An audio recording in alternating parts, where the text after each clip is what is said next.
So ನೀವೆಲ್ಲ ಇತ್ತೀಚೆಗೆ ನೋಡಿರ್ಬೋದು ಸತೀಶ್ ಅವರು ನಾನು ಸ್ಪಂದನ್ ಅವರಿಗೆ 80,000 ಶರ್ಟ್ ಕೊಟ್ಟೆ, ಆದ್ರೆ ಅವರು ಕಸದ ತರ ಯೂಸ್ ಮಾಡಿ ಅದನ್ನ ಬಿಸಾಕಿದ್ರು. ಅದೇ 80,000 ಶರ್ಟ್ ಇವತ್ತು ನಾನು ಬರ್ತಡೆಗೆ ಹಾಕೊಂಡಿದ್ದೇನೆ ಅಂತೇಳಿ ಎಲ್ಲರ ಹತ್ರ ಹೇಳ್ತಾ ಇದಾರೆ, ಮತ್ತೆ ಎಲ್ಲ ಮೀಡಿಯಾ ಹತ್ರನೂ ಹೇಳ್ತಾ ಇದಾರೆ.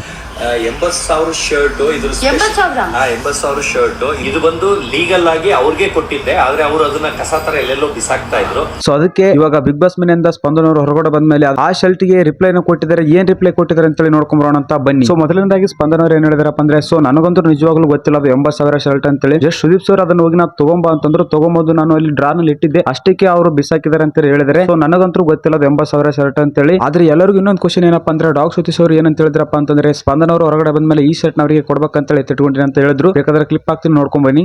ನಾನು ಎತ್ತಿಟ್ಕೊಂಡು ಬಂದ ಮೇಲೆ ಕೊಡೋಣ ಅಂತ ನಾನು ಅಲ್ಲಿ ನನ್ನ ಡ್ರಾಯರ್ ಇಟ್ಟಿದ್ದೆ.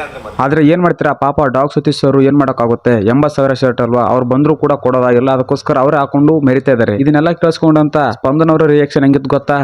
ಏನ್ ಸರ್ ನೀವು? ಸೊ ನೀವೇ ಹೇಳಿ, ಈ ಸತೀಶ್ ಅವರು ಪುಂಗು ಅಂದ್ರೆ ಲಾಲ್ಬಾಗ್ ನಂದು ನನಗೆ ಪುಂಗ್ತಾರಲ್ಲ, ಇದಕ್ಕೆಲ್ಲ ನೀವೇ ಹೇಳಿ ಏನ್ ಹೇಳ್ಬೇಕಂತ ಹೇಳಿ. ಸೊ ಇನ್ನೊಂದೇನಪ್ಪ ಅಂದ್ರೆ, ನಿಮ್ಗೆಲ್ಲ ಈ ವಿಡಿಯೋ ಅನಿಸ್ತು ಅಂತೇಳಿ ನನಗೆ ಕಮೆಂಟ್ ಸೆಕ್ಷನ್ ಅಲ್ಲಿ ಕಮೆಂಟ್ ಮಾಡಿ ತಿಳಿಸಿ. ಮತ್ತೆ ವಿಡಿಯೋ ಇಷ್ಟ ಆದ್ರೆ ಲೈಕ್, ಶೇರ್, ಸಬ್ಸ್ಕ್ರೈಬ್ ಮಾಡ್ಕೊಳ್ಳಿ. ಮತ್ತೆ ಇದೇ ರೀತಿ ವಿಡಿಯೋಸ್ ಬರ್ತಾ ಇರುತ್ತೆ, ವೇಟ್ ಮಾಡ್ತಾ ಇರಿ.